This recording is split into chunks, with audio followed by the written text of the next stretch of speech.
मराठा समाजाच्या महिलांचा अवमान करणारा व्हिडिओ सोशल मीडियावर प्रसारित केल्याप्रकरणी संगीता वानखडे हिच्यावरती MIDC भोसरी पोलीस ठाण्यात अदखलपात्र गुन्हा दाखल करण्यात आलाय। पुणे स्थित कळंब तालुक्यामधील तांदुळवाडी येथे रहिवासी मराठा क्रांती मोर्चाचे समन्वयक सतीश भास्कर काळे यांनी दिलेल्या तक्रारीवरती ही कारवाई करण्यात आली।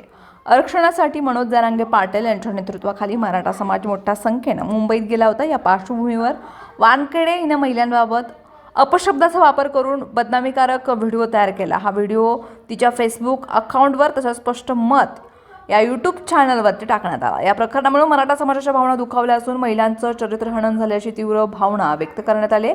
या घटनेनंतर रविवारी मराठा कार्यकर्त्यांनी MIDC पोलीस ठाण्यात आंदोलन केलं। यावेळी संगीता वानखेडे हिच्यावर कठोर कारवाईची मागणी करण्यात आली। त्यानंतर मंगळवारी पोलिसांनी अदखलपात्र गुन्हा नोंदवून चौकशी सुरू केली आहे। सदरील गुन्हा अदखलपात्र स्वरूपाचा दाखल करण्यात आल्यानं मराठा क्रांती कार्यकर्त्यांकडून नाराजी व्यक्त करण्यात येत आहे। पोलिसांनी संगीता वानखेडेच्या विरुद्ध ठोस कारवाई केली नाही तर पिंपरी चिंचवड पोलीस आयुक्तालयावर सकल मराठा मोर्चाचा समाजाचा जो मोर्चा आहे तो काढण्याचा इशारा देण्यात आला असून लवकरच मोर्चाची तारीख जाहीर केली जाईल असंही सांगण्यात येत आहे।